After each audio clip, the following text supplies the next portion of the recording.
on nga kung dunat ta sa maayong paglawas, ang Bible nag-ingon magklaro kayo, John 11:25, ingon ang Dios, I am the life. In other words, dili niya ha. Amen?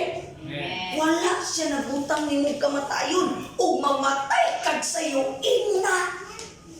Naghatag lang siya length of time, pero wag niyo ng Dios nga pag-abot yun mong 70 o maayo kang paglawas, pati yung juga, dili, ingon ng Dios, there is a limit, but you can go beyond. Kabalo mo pila edad sa pinakataas ng edad? Sa kalibutan, si Methuselah, 969 years old. Oh, karon maglisod ako.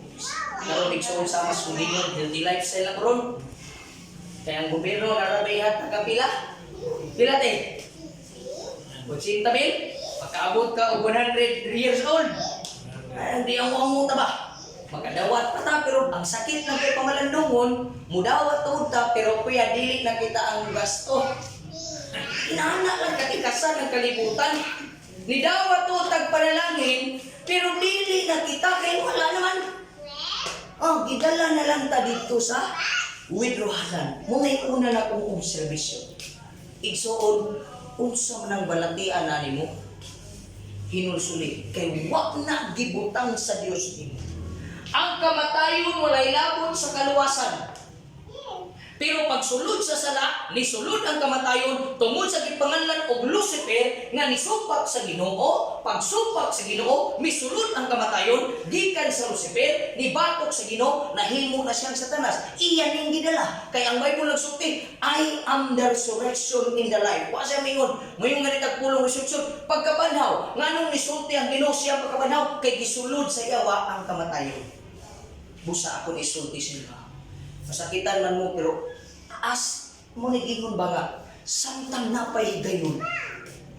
Dito, kabantay mo, di ba mangagi naman ta sa, o kabantay mo ng dalan, no? Kung butangan na diya sa dalan o dito, niya nidiritso ka, kinsa man ang sala, imo na, kinino na gunang karatula. Dito, under construction. So, kay nidiritso ka, agi, naipurhag, mamatay ka na, ako'y from 50 na, ako'y purhan, nga mabuhi ka. The point I want to say, ingundaan ng Ginoo kanato karon na kabalo ko nga naanay kamatayon. Na kabalo ko nga dunanay kasakit.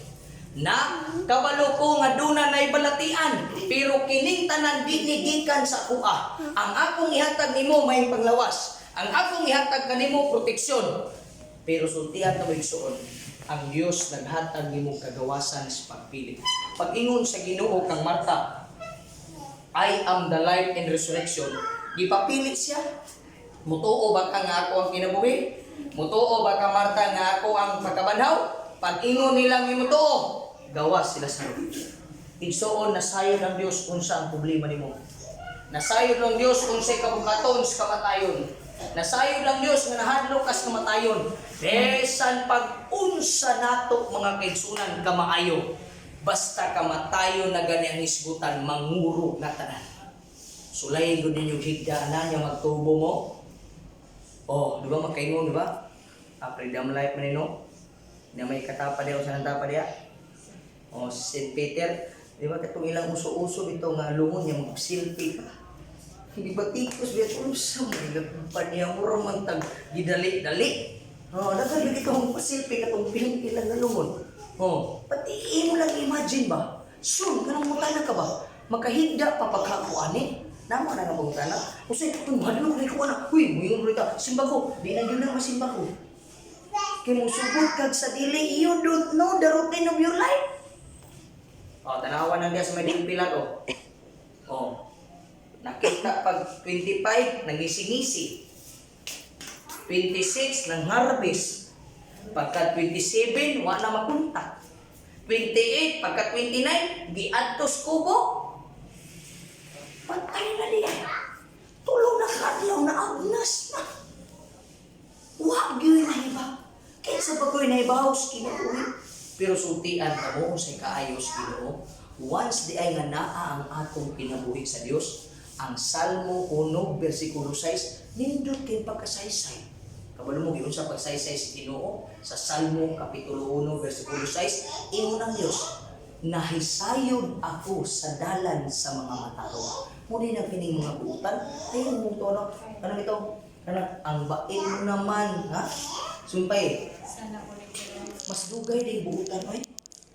Di po ko, sa unang tuyo ko na ba nga, masamang damo, matagal mamatay, dili, oy. Ginahinay na sila. Kaya mas nakita na ko, mas daghang milagro ang nahitabo sa usa ka matarong. Kaya may sulti, ang Dios na sayo sa dalan sa matarong. Apan ang dalan sa mga dautan, mahanaw mga kaigsunan. Igsuon, yan ganindot nga kagabion, akong introduce ninyo si Jesus Christ sa inyong kinabuhi. Kabalo ang Dios na may bisyo, natay addiction, natay problema sa balay natanan. Usahay mo kay munta ang solusyon kamatayon. Daghang nangamatay tungod nag-suicide sa kamatayon. Pero akong usbon, dili si Jesus ang nagdala sa kamatayon. Siya ang kinabuhi. So kung naa si Ginoong Hesus sa imuha, na kay kinabuhi, bisan pa sa imong pagkatawhanon.